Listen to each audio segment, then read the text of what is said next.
ꯑꯩꯈꯣꯏ ꯂꯥꯛꯏꯕ 2027ꯒꯤ ꯁꯦꯟꯁꯁꯇ ꯆꯃꯝꯅꯕ ꯂꯩꯒꯗꯕ ꯑꯩꯈꯣꯏ 2001 ꯁꯦꯟꯁꯁ 2011 ꯑꯃꯗꯤ 2021ꯒꯤ ꯃꯁꯤꯗ ꯂꯩꯈꯤꯕ ꯆꯌꯦꯠꯅꯕ ꯀꯦꯟꯁꯦꯜ ꯇꯧꯔꯒ ꯑꯃꯨꯛ ꯑꯞꯒ꯭ꯔꯦꯗ ꯇꯧꯈꯤꯕ ꯔꯤꯚꯣꯛ ꯇꯧꯋꯦ ꯈꯣꯠꯂꯦꯅ ꯇꯧꯅꯔꯤꯕ ꯃꯌꯥꯝꯁꯤꯒꯤ ꯃꯇꯥꯡꯗ ꯑꯩꯈꯣꯏꯅ ꯇꯧꯖꯒꯗꯕ ꯊꯕꯛ ꯊꯧꯔꯝ ꯈꯔ through court through legal ways ꯑꯃꯗꯤ ꯒꯚꯔꯟꯃꯦꯟꯠꯒ ꯄꯨꯜꯂꯒ ꯒꯚꯔꯟꯃꯦꯟꯠꯒ ꯇꯛꯁꯤꯟꯒꯗꯕꯁꯤꯡꯗꯣ ꯑꯗꯨꯒꯤ ꯃꯇꯥꯡꯗ ꯃꯤꯗꯤꯌꯥꯒ ꯄꯨꯟꯅ ꯁꯦꯟꯁꯤꯇꯥꯏꯖꯦꯁꯟ ꯄ꯭ꯔꯣꯒ꯭ꯔꯥꯝ ꯑꯃ ꯇꯧꯖꯕꯅꯤ꯫ ꯁꯤ ꯑꯩꯈꯣꯏꯒꯤ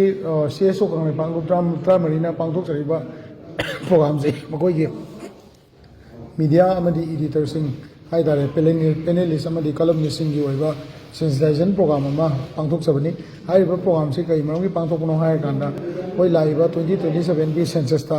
ꯆꯃꯝꯅꯕ ꯂꯩꯒꯗꯕ ꯑꯩꯈꯣꯏ 2001 ꯁꯦꯟꯁꯁ 2011 ꯑꯃꯗꯤ 2021ꯒꯤ ꯃꯁꯤꯗ ꯂꯩꯈꯤꯕ ꯆꯌꯦꯠꯅꯕ ꯀꯦꯟꯁꯦꯜ ꯇꯧꯔꯒ ꯑꯃꯨꯛ ꯑꯞꯒ꯭ꯔꯦꯗ ꯇꯧꯈꯤꯕ ꯔꯤꯚꯣꯛ ꯇꯧꯋꯦ ꯈꯣꯠꯂꯦꯅ ꯇꯧꯅꯔꯤꯕ ꯃꯌꯥꯝꯁꯤꯒꯤ ꯃꯇꯥꯡꯗ ꯑꯩꯈꯣꯏꯅ ꯇꯧꯖꯒꯗꯕ ꯊꯕꯛ ꯊꯧꯔꯝ ꯈꯔ through court through legal ways ꯑꯃꯗꯤ ꯒꯚꯔꯟꯃꯦꯟꯠꯒ ꯄꯨꯜꯂꯒ ꯒꯚꯔꯟꯃꯦꯟꯠꯒ ꯇꯛꯁꯤꯟꯒꯗꯕꯁꯤꯡꯗꯣ ꯑꯗꯨꯒꯤ ꯃꯇꯥꯡꯗ ꯃꯤꯗꯤꯌꯥꯒ ꯄꯨꯟꯅ ꯁꯦꯟꯁꯤꯇꯥꯏꯖꯦꯁꯟ ꯄ꯭ꯔꯣꯒ꯭ꯔꯥꯝ ꯑꯃ ꯇꯧꯖꯕꯅꯤ꯫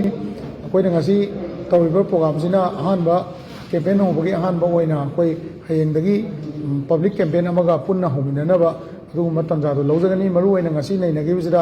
ꯌꯥꯎꯔꯤꯁꯦ ꯑꯩꯈꯣꯏꯒꯤ 1970ꯒ 270 ꯁ꯭ꯋꯥꯏꯗ ꯇꯧꯈꯤꯕ ꯗꯤꯂꯤꯃꯤꯇꯦꯁꯟ ꯄ꯭ꯔꯣꯁꯦꯁꯇꯨ ꯍꯧꯖꯤꯛ ꯂꯥꯛꯏꯕ 2027ꯒꯤ ꯁꯦꯟꯁꯁꯇ ꯕꯦꯁ ꯇꯧꯔꯒ ꯇꯧꯒꯗꯕ ꯗꯤꯂꯤꯃꯤꯇꯦꯁꯟꯁꯤꯗ ꯑꯩꯈꯣꯏ ꯃꯅꯤꯄꯨꯔꯒꯤ ꯂꯩꯔꯤꯕ ꯃꯤꯀꯣꯛ ꯊꯤꯕꯒꯤ ꯄꯣꯠ ꯑꯁꯤꯗ 2011, 2001 ꯑꯃꯗꯤ 2021ꯗ ꯂꯩꯔꯤꯕ ꯁꯦꯟꯁꯁ ꯑꯁꯤ ꯑꯁꯤꯗ ꯕꯦꯁ ꯇꯧꯔꯒ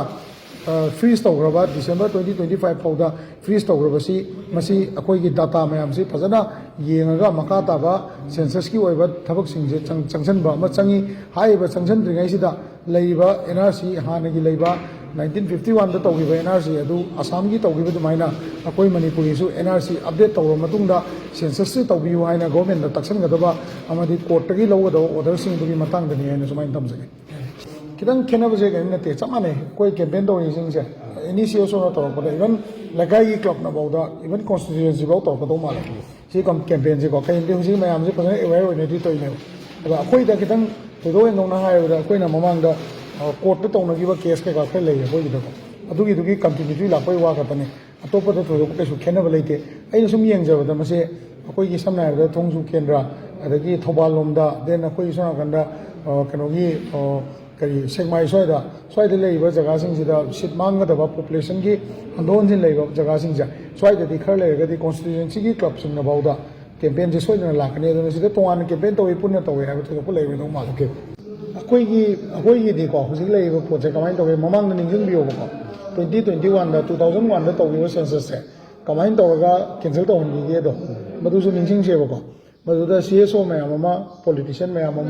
पॉलिटिकल लीडर मैम की चीफ मिनिस्टर लोइना कोर्ट ऑफ लॉ अप्रोच तौर